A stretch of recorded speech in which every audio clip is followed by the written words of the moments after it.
In April, we got the new Locked and Loaded update, and I know guys, I'm a little bit late to the party, but I wanted to play around with it a little bit before I did this review video. As with most updates, we've got some nice added features, as well as a new scoreboard. Being a Bethesda game however, we've also got some bugs with the update, so in this video we're going to be taking a look at the good points and the bad points.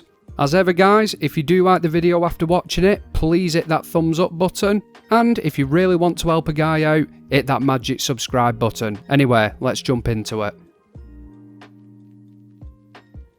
So let's start off with the good points, specifically the new scoreboard. This is the Armour Ace Cold Steel scoreboard, and it's exactly the same as the other seasons. You earn points to unlock items on the scoreboard. Nothing's changed there. Personally, I'm not too impressed with the rewards on here. There is a couple of good ones. I'm not going to go through the entire scoreboard because we'll be here all day. But things such as the armour mannequins are a really nice addition to the game, and it's something that we've been asking for since the game released really. There's also a couple of nice weapon skins and outfits, and of course a gold toilet. I mean, who the hell doesn't want a solid gold toilet? We were supposed to be getting power armor stands on this scoreboard as well, but they were pulled from the game in the PTS I do believe, due to an unforeseen bug. As disappointing as this is, I'd sooner it be this way than Display Case 2 Electric Boogaloo. Imagine if that old glitch came around because of the power armor stands. The community would be in absolute uproar. So, in conclusion, the scoreboard. It's not brilliant, as I said before. It could be a lot better. However, it could be a hell of a lot worse. There is some pretty cool items in here. Sometimes you've just got to take the rough with the smooth, and this update isn't just about the scoreboard. There's a lot more aspects to it, and that's what we're going to take a look at next. Probably the biggest thing added to the game with this new update is the camp slots, and these things are pretty damn cool. Now, you are limited to 2 at the moment, but I do believe they plan on expanding this. What this feature allows you to do is have more than one camp, but you can't have more than one camp down at a time. Let's go into detail. Say you've had your camp for a while, and you're really happy with it. You spent days designing it and building it, and you don't want to get rid of it. But one night, you find yourself scouring the old Facebook, or Instagram, or YouTube, and you come across a camp design you really like, and you think, you know what, I'll give that a go. The problem is, to build this new camp that you've seen, you have to destroy your old one. The other option? You make yourself a builder character, but then you're spending hours leveling up and transferring supplies and building plans over to that character. It's a really long-winded process. Camp slots eliminates this problem. What you do is you go onto the world map, as you can see here, and just underneath the menu button, there is a dedicated area for camp slots.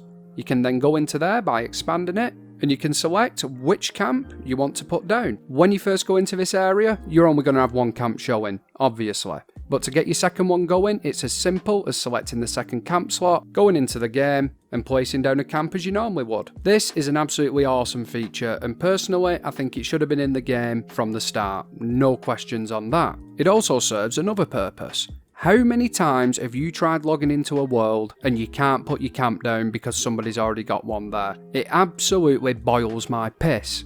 Server hopping for 10 minutes trying to find a world where you can put your camp down is a real ball ache, and it takes time out of your gaming. But again, camp slots, it solves this issue, unless you're really unlucky and both your camp slots are taken up.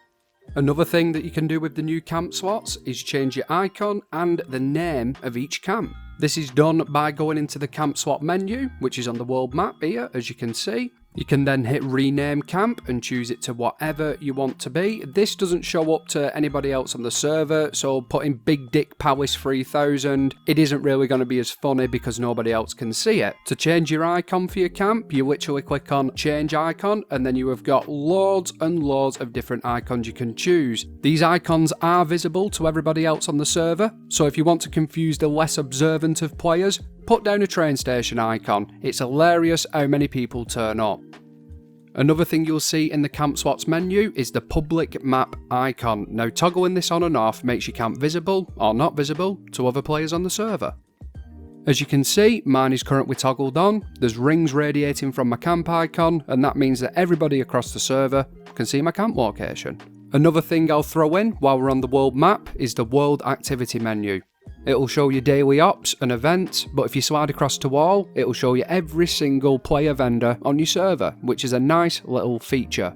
There's one more thing I'm going to throw in here too. Now, I'm not sure if it's down to the update or some form of bug, but every player camp icon I'm seeing at the moment, other than my own, is greyed out. Like I say, I'm not sure what's causing it. If anybody knows, let me know down in comments. Let's move on. The next major thing that's come with the update is Perk Loadouts. This is something we've been screaming for since the game was released, and finally, Bethesda, you've done it. Thank you very, very much. Much like the camp slots, this is limited to 2 loadouts at the moment, but that second loadout is a godsend.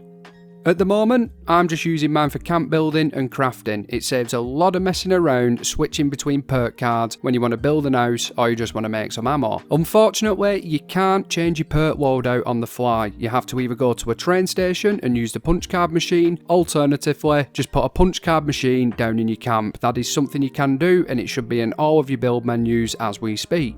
To create a new perk loadout, simply interact with a punch card machine, and then you should be able to make your own loadout and call it whatever name you want. You can also customise and edit your loadout in the machine too.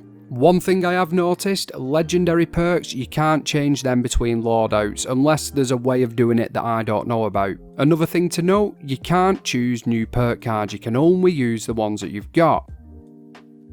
Another big thing that's been added with the update is the ability to place down vendors and display cabinets inside of shelters. Stacking stair posts, that is back. You can now put stair posts on top of each other. You can also place down defensive rails on top of structures again. Why they felt the need to remove that in the first place, I don't know, but thank you Lord Todd for your small mercies. And to finish up this section of the video, we have another quality of life update. Crafting now has slide bars. Ali fucking knew ya, I've been waiting for this for ages. There is nothing worse than standing there crafting 7 bullets at a time. Now you can just choose how many you want, and job's a good un. Daily Ops has also been tickled during this update. There's new maps, there's new enemies, there's new mutations, and of course, there's new plans to unlock. There's also a new game mode called Decryption, and apparently Daily Ops overall has just become a lot harder. To some people, this may not be as exciting as the new camp slots or perk loadouts. However, some of the new plans that you can unlock are absolutely fantastic, and it's something to keep you occupied.